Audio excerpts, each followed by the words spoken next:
спікер каардынацыйнай рады Андрэй Ягораў напісаў ліст выканальніку абавязкаў дырэктара нашага тэлеканала Алексею Дзекавіцкаму. Піша, што ў часе эфіру студыі Белсат 26 сакавіка я, вядоўца таго эфіру, агучыў памылковую інфармацыю. Цытую ліст, у якім цытуюцца нібыта мае словы. Кіраўніцтва каардынацыйнай рады атрымлівае фінансавае ўзнагароджанне за сваю дзейнасць.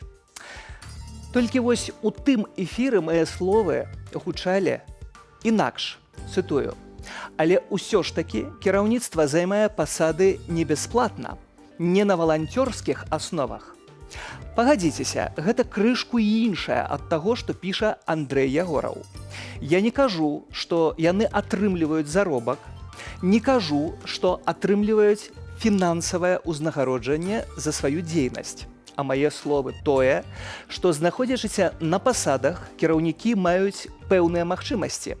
Сустрэчаў, падарожжаў, удзелаў у замежных мерапрыемствах, здабыванні сродкаў на існаванне структуры. Ці гэта не так? Спадар Ягораў жа заклікае прызнаць памылку ў нашым эфіры. Калі так заклікае, то называю гэта памылкай. А таксама называю маёй памылкай тое, што не запытаў, з якіх сродкаў аплочваюцца пералёты і гатэлі кіраўніцтва каардынацыйнай рады. Таксама памылкай не запытаць, з чаго жыве кіраўніцтва КР.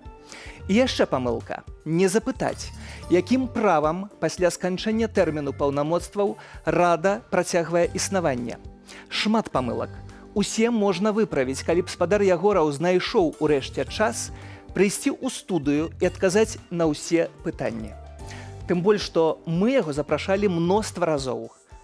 15 снежня, 18 снежня, 19 снежня, 16 студзеня, 2 лютага, 6 лютага, 9 лютага, 26 лютага, 26 сакавіка, 2 красавіка. 10 разоў. Аднак ніводнага разу у спікера не знайшлося магчымасці быць у жывым эфіры.